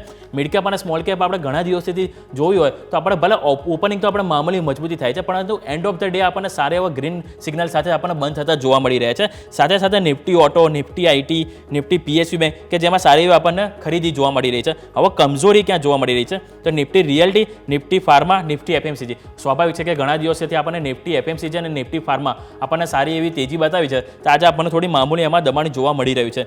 સાથે સાથે નિફ્ટી એનર્જી 5%ની મજબૂતી એમાં બતાવી રહ્યા છે. સાથે સાથે પીએસસી એટલે કે સરકારી કંપનીઓમાં પણ અહીંયાથી આપણને ખરીદી જોવા મળી રહી છે. તો સ્ટોક સ્પેસિફિક તો આપણે વાત કરીશું, પરંતુ બે સ્ટોકની તમારી સાથે રવિ સર વાત કરવા માંગીશ જે ગઈકાલે જ હાલ આપણે લિસ્ટ થયા છે. એક તો એમક્યોર ફાર્મા અને બંસલ વાયર, આ બે સ્ટોકની વાત કરવા માંગીશ. અને બંસલ વાયરમાં સ્પેસિફિક એવા પણ સમાચાર આવ્યા છે કે જે ગઈકાલે ઓપનિંગ જે થયો તે બાદ કોટક મહિન્દ્રા મ્યુચ્યુઅલ ફંડે એમાં સારી એવો ઇન્ટરેસ્ટ ધરાવે છે કે ઓલમોસ્ટ 24 લાખ શેર તેઓએ 350ની રેન્જમાં તેઓએ ખરીદ્યા છે. એટલે બંસલ વાયર તમને સર અહીંયાથી કેવો લાગી રહ્યો છે? અને એમક્યોર ફાર્મા જે ફ્યુચર પર્પઝથી કે અમુક ઘણા ઇન્વેસ્ટર હશે કે જેમને એલોટમેન્ટ નહીં મળ્યું હોય, પરંતુ હવે એ લોકોને નવી ખરીદી કરવી હોય તો અહીંયાથી ખરીદી શકે કે કઈ રીતનો વ્યૂ રહેશે સર? ઝડપથી પહેલા વાત કરીએ બંસલ વાયરિંગની. બંસલ વાયરિંગમાં ડેફિનેટલી કોટકની એન્ટ્રી એક થોડું આજે બૂસ્ટર સાબિત થઈ શકે છે. તો ત્યાં વાત કરી લઈએ, આજનું ઓપન 352 આસપાસનું છે. આઈ થિંક આ ખરીદી કરવા લાયક શેર છે. નીચે 340 નું લેવલ ધ્યાનમાં રાખો માઇન્ડમાં, કારણ કે પહેલો દિવસ કાલે હતો એટલે કોઈ સ્ટોપ લોસ કે કોઈ લેવલ્સ નહીં, પણ માઇન્ડમાં એક સાયકોલોજીકલ લેવલ રાખો ઉપર 370 સુધીના લેવલ માટે જવા તત્પર છે. તો આઈ થિંક આના ઉપર ફોકસ કરવું જોઈએ. કમ્પેરેટિવ વાયર ઇન્ડસ્ટ્રી અને કેબલ ઇન્ડસ્ટ્રી આઉટ પરફોર્મ કરી રહી છે. આઈ થિંક આજ આઉટ પરફોર્મન્સ જારી રહેશે. ફાર્મા થોડું ડિફેન્સિવ બેટ છે. એમક્યોરનું જે લિસ્ટિંગ છે એના પ્રાઇસના ફંડામેન્ટલ આધારિત કાલે થઈ ગયું હતું, કારણ કે થોડું એક ગેપ હતો. 30-35% વેલ્યુએશન સસ્તા હતા, એ કાલે લિસ્ટિંગના ટાઈમે જ પૂરા કરી દીધા અને આજે પણ 1360 આસપાસનું લેવલ છે. તો આઈ થિંક ત્યાં બહુ મોટું અપસાઇડની ચાન્સીસ નથી. યસ, તમને એક પોઝિટિવિટી જરૂરથી જોવા મળશે જો આ શેર નીચે આવે છે 1280-1260 સુધી. પ્રમોટર ઘણું સ્ટ્રોંગ છે. આઈ થિંક એમનું લેવલ, એમનું વિઝન છે એ ઘણું ડેફિનેટ બેટર છે અને પુણે બેઝ કંપની છે અને આઈ થિંક એક મોટી બ્રાન્ડ ઇક્વિટી પણ આ કંપની ધરાવે છે. મારા હિસાબે આ કંપનીને ખરીદી કરવી જોઈએ. વેલ્યુએશન એટ પાર છે. ઇન્ડસ્ટ્રીના જે વેલ્યુએશન છે આસપાસ વેલ્યુએશન આવી ચૂક્યા છે. તો વધારે મીન્સ કે બહુ એગ્રેસિવ ટાર્ગેટ નહીં. હાલાકી ઇમિડિયેટલી એવું લાગી રહ્યું છે કે 1500 સુધીના લેવલ માટે લાંબા સમય માટે આને ઘટાડે ખરીદીનો અપ્રોચ રાખવો જોઈએ. કંપની સ્ટ્રોંગ છે, બ્રાન્ડ ઇક્વિટી સ્ટ્રોંગ છે, આગળ જતા એનો ફાયદો મળશે. અને મીન્સ કે બંસલ વાયરિંગ છે એ તો આઈ થિંક પોર્ટફોલિયો સ્ટોક છે, લાંબા સમયનો સ્ટોક છે. ઘટાડે ખરીદીનો અપ્રોચ લાંબા સમય માટે પણ ત્યાં રાખી શકાય. ઓકે, તો જે લોકો મિસ કરી ગયા હોય આઈપીઓમાં કે જે લોકોને ના લાગ્યા હોય એ લોકો માટે એમક્યુ ફાર્મામાં 1400ના લક્ષ્ય માટે ખરીદી શકે છે. અને પોર્ટફોલિયો પર્પઝથી કોઈને ખરીદવું હોય તો એમાં તેઓ બંસલ વાયર ઉપર ફોકસ કરી શકે છે. રેમન્ડ એક સર સમાચાર આવ્યા હોય છે કે એમાં જે લાઇફસ્ટાઇલ બિઝનેસ જે એમનો જે ડીમર્જરનો જે હતો એની આજે એક્સ ડેટ છે. એટલે રેમન્ડને પણ આજે એક ચર્ચા કરવું ઘણું જરૂરી રહેશે. યજ્ઞેશ સર, રેમન્ડ તમને અહીંયાથી કઈ રીતનું લાગી રહ્યો છે? કે સ્વાભાવિક છે કે હવે એનો જે લાઇફસ્ટાઇલ બિઝનેસ છે એ આપણને અહીંયાથી થોડો અલગ કારોબાર કરતો જોવા મળશે અને જે એનો ઓવરઓલ જે બિઝનેસ છે એ અલગ આપણને કારોબાર કરતો જોવા મળશે. તો અહીંયાથી આપણે રેમન્ડને સર કઈ રીતે જોવું જોઈએ સર? જી, રેમન્ડના ચાર્ટ પર આપણે નજર નાખીએ છીએ તો ઉપરમાં આપણને 3400ના લેવલ 3470, 3400 આ એક બેન્ડ છે 50-70 પોઈન્ટનો, ત્યાંથી આપણને સ્ટ્રોંગ વેચવાલી જોવા મળી હતી. અને જે પ્રમાણે કાઉન્ટરમાં અત્યારે આજની ઓપનિંગ જોયું છે આપણને લગભગ 2%, 2.5% મજબૂતી જોવા મળી રહી છે. મારા હિસાબે રેમન્ડના કાઉન્ટરમાં હજુ પણ થોડા નીચેના લેવલ્સ એક્સપેક્ટેડ છે. નીચેમાં અગર વાત કરીએ તો આપણને 2800 રૂપિયા સુધીના લેવલ્સના એક ઇમ્પોર્ટન્ટ સપોર્ટ છે. આ લેવલ્સ પર આ કાઉન્ટર જોવા મળી શકે છે. તો હાલ પૂરતું આ કાઉન્ટરને અવોઇડ કરવું જોઈએ. ઓકે, તો હાલ પૂરતું આ કાઉન્ટરને આપણને અવોઇડ કરવાની સલાહ અહીંયાથી બની રહી છે રેમન્ડ માટે. આજના ટોપ ગેનરો જોઈ રહ્યો છું તેમાં ટાટા સ્ટીલ, હિન્ડાલ્કો એટલે કે મેટલ કંપની જે છે આજે આપણને સારું પરફોર્મ કરતું જોવા મળી રહ્યું છે. સામે હું નિફ્ટી મેટલની પણ વાત કરું તો નિફ્ટી મેટલમાં પણ આપણને ઓલમોસ્ટ 0.5%ની મજબૂતી જોવા મળી રહી છે. રવિ સર, તમારી સાથે નિફ્ટી મેટલનો આઉટલુક જાણવા માંગીશ. તમે ઓલરેડી થોડું તો જણાવ્યું આપણને સ્ટાર્ટિંગમાં, પરંતુ હું એને એક ચાઇના સાથે રિલેટ કરીને જાણવા માંગુ છું. કારણ કે અત્યારે એક સમાચાર એવા આવી રહ્યા છે કે ચાઇનામાં એમને કંઈક રાહત પેકેજ અહીંયાથી આપી શકે સરકાર, એવા કંઈક સમાચાર આવી રહ્યા છે. અને સ્વાભાવિક છે કે જ્યારે કોઈ બી સારા સમાચાર ચાઇના માટે આવે છે તો આપણે નિફ્ટી મેટલ સારું એન્ટિસિપેટ કરે છે. તે સમાચારને લઈને આપણને નિફ્ટી મેટલમાં કઈ રીતનો વ્યૂ બની રહ્યો છે? અને સાથે સાથે ટાટા સ્ટીલ અને ટાટા સ્ટીલ કે પછી અમુક એવા શેર હોય તમારા ધ્યાનમાં કે જેને આપણે દર્શકોને લોંગ ટર્મ માટે આપણે અહીંયાથી સજેસ્ટ કરી શકીએ કે જેને 1 કે 2 વર્ષ માટે હોરિઝોન માટે કોઈને મેટલ શેરમાં ખરીદી કરવી હોય તો એવા કયા શેર રહેશે કે જેમાં તેઓ ખરીદી કરી શકશે સર? હા, પહેલા મારા પોઈન્ટ ઓફ વ્યૂથી જે મેટલ સ્ટોક્સ છે એ થોડા સિક્લિકલ શેર છે. એટલે એ લાંબા સમયના ફંડામેન્ટલ એના સતત સાતત્યપૂર્ણ નથી રહેતા. કન્ઝમ્પશન ડ્રીવન છે, એન્જિનિયરિંગ, મેન્યુફેક્ચરિંગ, સર્વિસ થીમ છે, એ બધામાં ફંડામેન્ટલ થોડા સેમ હોય છે, થોડા ગ્રોઈંગ હોય છે. આમાં જે મોટો પ્રોબ્લેમ એ છે કે કોમોડિટીના પ્રાઇસ સાથે સંકળાયેલા હોય છે, એટલે રેલીનું યુઝ કરવું જોઈએ. શોર્ટ ટુ મીડિયમ ટર્મ માટે તમારે ઇન્વેસ્ટમેન્ટ કરવું એ વધારે વાજિબ હોઈ શકે છે. આ ન્યૂઝ આ ડેફિનેટલી મીન્સ કે લાસ્ટ સપ્તાહમાં આવી ચૂક્યા હતા, પરંતુ ઓફિશિયલી એનું અનાવરણ આજે થયું છે કે 15 થી 18 ની મીટિંગ છે કમ્યુનિસ્ટ પાર્ટીની, અને એ કમ્યુનિસ્ટ પાર્ટીની મીટિંગ ઇકોનોમીના બુસ્ટર માટે છે. આમાં બે પ્રોબેબિલિટી ચાલી રહી છે. એક તો 3 ટ્રિલિયન, એટલે કે એક ઇન્ડિયાની આખી ઇકોનોમીની સાઇઝ છે એ 3.5 ટ્રિલિયનની છે, એની સામે તમે જોશો તો કેટલી મોટી લિક્વિડિટી થાય કે $3 ટ્રિલિયન રાહત પેકેજની વાત ચાલી રહી છે. અને જો આ નહીં થાય તો સિરીઝ ઓફ રિફોર્મ્સ અનાઉન્સ થશે, તો બંનેમાંથી જે પણ થાય આઈ થિંક મેટલ કંપનીઓ માટે પોઝિટિવ છે, કારણ કે રિયલ એસ્ટેટ સેક્ટર ત્યાંનું બહુ સ્ટ્રેસમાં છે. Real estate inventories record level પર છે, અને જો એ શું કામ છે, કારણ કે ચાઇનાનું જે ઇન્વેન્ટરીનું રેન્ટલ યીલ્ડ છે રિયલ એસ્ટેટમાં 1% છે. એટલે કે આખા વર્ષનું જે રેન્ટ મળે છે, જે તમે કોસ્ટ કરો છો, એ માત્ર ને માત્ર 1% મળે છે. સામે ઇન્ટરેસ્ટ રેટ 5% છે. તો લોકો શું કરે છે કે રિયલ એસ્ટેટમાં નવું ઇન્વેસ્ટમેન્ટ નથી કરતા. એવરેજ ચાઇનીઝ ફેમિલી પાસે 1 થી 2 રિયલ એસ્ટેટ, 1 થી 2 પોતાના ઘર છે. એટલે એ લોકોનું ઇન્વેસ્ટમેન્ટનું જે મેજર ફેક્ટર હતું એ રિયલ એસ્ટેટમાંથી હટી અને શેર્સ કે અન્ય એસેટ ક્લાસીસ, ગ્લોબલ ઇન્વેસ્ટમેન્ટ તરફ વધ્યું છે. અને એના હિસાબે રિયલ એસ્ટેટ સેક્ટરમાં સ્ટ્રેસમાં હતું. એટલે ગવર્મેન્ટ અત્યારે ખુદ બાયર છે. અત્યારે જોશો તો ડેવલપર પાસેથી ગવર્મેન્ટ ઇન્વેન્ટરી પરચેસ કરી રહ્યું છે. આઈ થિંક આના માટે ગવર્મેન્ટ મોટા સ્ટેટ ગવર્મેન્ટ માટે બિગ બેન અનાઉન્સમેન્ટ કરશે, અને જો એ થશે તો મેટલ સ્ટોક અને મેટલ કંપનીઓ માટે એ સકારાત્મક હશે. જે નોન ફેરસ મેટલને વધારે ફાયદો મળશે, ફેરસ મેટલને ઓછો, એટલે કે સ્ટીલ અને ઓર વાળી મેટલને ઓછો, અને લાઈક જે એલ્યુમિનિયમ, કોપર, ઝિંક, લીડમાં છે એને વધારે ફાયદો મળી શકે છે. એમાં હિન્દાલ્કો પર ફોકસ કરો, જે આપણે આજે ઇન્ટ્રાડે પીક પણ આપે છે, અને શોર્ટ ટર્મ માટે પણ આ ખરીદી કરી શકાય છે. અને વેદાંતા પર ફોકસ કરો. વેદાંતા ક્રૂડ પ્લસ મેટલનો પ્લે છે, તો આઈ થિંક આ બે કંપનીઓ અહીંયાથી ફોકસ કરી શકાય. અને હિન્ઝિંકની પેરેન્ટ કંપની પણ છે. તો વેદાંતાને આ બંનેમાં મીન્સ કે નોન ફેરસમાંથી ફેરસમાં જવું હોય તો આઈ થિંક મને એવું લાગી રહ્યું છે JSW steel would be a better pick. I think આ કંપની ઘણી સ્ટ્રોંગ છે, અને ફંડામેન્ટલી જોઈએ તો આ કંપની એવી છે કે જ્યારે આખું સેક્ટર નકારાત્મક હતું, લોસ મેકિંગ હતું, આ પહેલી કંપની જે પ્રોફિટમાં ટર્ન થઈ હતી. અહીંયાનો ફંડામેન્ટલ વધારે સ્ટ્રોંગ છે. તો JSW સ્ટીલ, હિન્દાલ્કો અને ત્રીજી ઓપોર્ચ્યુનિટી વેદાંતા, આ રીતે પરચેસ કરવું છે. ઓકે, તો 3 સ્ટોક અહીંયાથી તમારા માટે બની રહ્યા છે. અગર તમે મેટલ શેરમાં પોર્ટફોલિયો પર્પઝથી તમે એડ કરવા માંગતા હો તો વેદાંતા, બીજું આપણે હિન્ડાલ્કો અને ત્રીજું JSW સ્ટીલ, આ 3 સ્ટોક છે કે જેની ઉપર તમે નજર રાખી શકો છો. ખાસ કરીને એક યસ બેંકની આજે ચર્ચા ખાસ આપણે કરવી જોઈએ. આજે હું જોઉં છું તો ઓલમોસ્ટ આપણને 6 થી 7% તેજી સર આપણને બતાવી રહ્યા છે યજ્ઞેશ સર, કે જેમાં હું કંઈક એવા સમાચાર પણ એવા ગઈકાલ ત્યાં ફરી રહ્યા છે. હજી કોઈ એવા ક્લિયરિટી આવી નથી, પરંતુ અમુક બ્લુમબર્ગના રિપોર્ટ ને અમુક રિપોર્ટથી એવું કંઈક જાણવા મળ્યું છે કે જે કંપની છે અરાઉન્ડ 5 બિલિયન સ્ટેક સેલની જે તૈયારી કરી રહ્યા છે, એમાં કંઈક આબુ ધાબી ઇન્વેસ્ટમેન્ટ છે એ કંઈક વધારે અહીંયાથી ઇન્ટરેસ્ટ ધરાવી રહ્યા છે, અને એ કારણથી આપણને આજે શેરમાં સારી એવી તેજી પણ જોવા મળી રહી છે. તો આપણે એક આ સમાચાર સ્પેસિફિક સમજીએ કે આપણને એક સારી એવી એક્શન જોવા મળી છે, પરંતુ યસ બેંક તમને કેવો લાગી રહ્યો છે? અગર મિડથી લોંગ ટર્મ માટે એના જે ચાર્ટ આપણે જોઈએ એક વખત, તો એમાં કઈ રીતનું સારા એવા જોવા મળી રહ્યા છે, જે રેઝિસ્ટન્સ કે જેની પાર આપણે સારો એવો માની લો કે અત્યારે કોઈને નવી ખરીદી કરવી હોય તો અત્યારે કોઈ ખરીદી શકે, કે પછી હજુ પણ વેઇટ એન્ડ વોચની અહીંયાથી સ્ટ્રેટેજી બનાવવી જોઈએ સર? યસ બેંકની વાત કરીએ આપણે તો નીચેમાં આપણને 24 પર સ્ટ્રોંગ બ્રેકઆઉટ આપણને મંડેના સેશનમાં જોવા મળ્યો હતો, ફ્રાઇડેના સેશનમાં વિથ ગુડ વોલ્યુમ્સ. ત્યારબાદ આપણે ગઈકાલના ટ્રેડિંગ સેશનમાં એક બ્રેકઆઉટ લેવલ રીટેસ્ટ થતા જોયા હતા, અને આજે ફરીથી તેજી રિઝ્યુમ થતા જોવા મળી. મારા હિસાબે કાઉન્ટરમાં એક સારું વોલ્યુમ બિલ્ટઅપ જોવા મળ્યું છે. ટેકનિકલ ચાર્ટ સેટઅપ બહુ સ્ટ્રોંગ બની રહ્યા છે.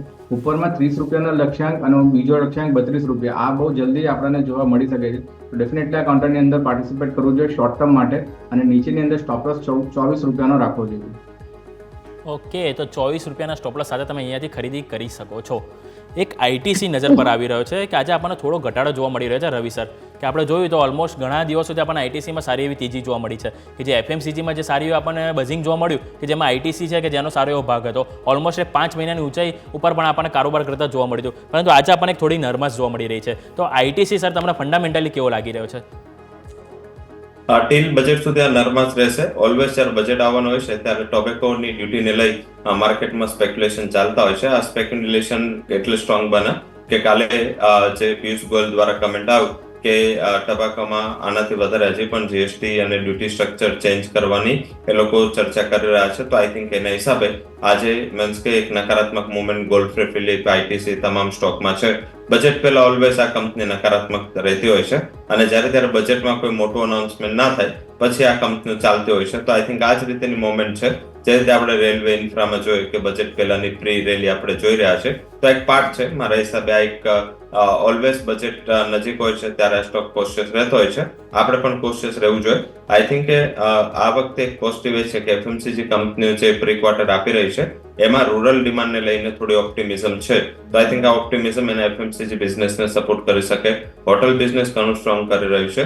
આ પેપર બિઝનેસ પણ સારું કરી રહ્યું છે. તો આઈ થિંક આ 3 બિઝનેસ આધારિત એવું લાગી રહ્યું છે કે આ કન્સોલિડેશન કે ઘટાડામાં 430-20 લેવલ મળે તો એક ખરીદીની તક તરીકે જોવું જોઈએ. અધરવાઇઝ બજેટના આગળના દિવસે આપણે આને ખરીદી કરીને રાખી લઈશું.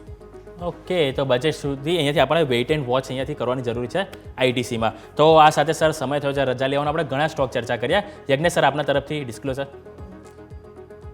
આજે સ્ટોક્સ આપણે ઘણા બધા સ્ટોક્સ ડિસ્કસ કર્યા છે અને રેકમેન્ડ પણ કર્યા છે. મારી પર્સનલ કોઈ પોઝિશન નથી, ક્લાયન્ટને રેકમેન્ડ કર્યા હોઈ શકે. ઓકે, રવિ સર, આપના તરફથી. જે સ્ટોક સેક્ટર અને ઇન્ડેક્સ વિશે ચર્ચા થઈ છે ત્યાં મારી કોઈ પોઝિશન નથી, પરંતુ કંપનીના ક્લાયન્ટ્સ અને કંપનીનો ફંડ જે હું મેનેજ કરું છું એમાં તમામ પોઝિશન હોઈ શકે છે. કે ખૂબ ખૂબ આભાર સર આપણા બંનેનો કે આપણે ચર્ચામાં ભાગ લેવા બદલ અને આવવા બદલ. Thank you so much sir.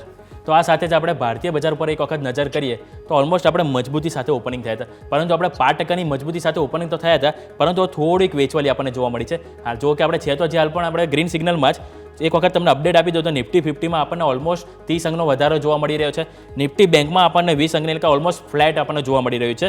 સાથે સાથે મિડ કેપ અને સ્મોલ કેપ કે જેમાં આપણને 5% સુધીની મજબૂતી જોવા મળી રહી છે. હવે વધવાવાળા સેક્ટર તમને જણાવી દો તો નિફ્ટી ઓટો, નિફ્ટી આઈટી અને નિફ્ટી પીએસયુ બેંક આ 3 છે કે જેમાં આપણને ઓલમોસ્ટ 5%થી આપણને 0.5% સુધીની મજબૂતી જોવા મળી રહી છે. ઘટવાવાળા સેક્ટર કહે છે તો ઘટવાવાળા સેક્ટરમાં ખાસ કરીને એક તો ફાઇનાન્સ સેક્ટર આવે છે, બીજું Nifty pharma, Nifty FMCG, Nifty realty અને Nifty private bank. As always આપણે આખું વીક જોયું છે કે નિફ્ટી પ્રાઇવેટ બેંક તરફથી આપણને ઘણું પ્રેશર જોવા મળ્યું છે. એમાં પણ એચડીએફસી બેંક કે આજે પણ આપણને 0.5%થી વધારેની કમજોરી જોવા મળી રહી છે. એટલે ઓવરઓલ વ્યૂ થયો આપણે શેર બજારનો.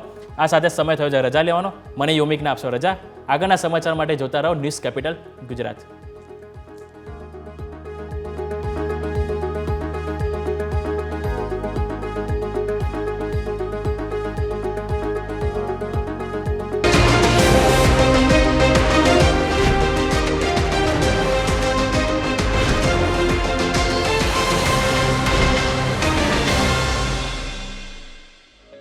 ओपनिंग कैपिटल ना प्रायोजक है ट्रेड बुल्स.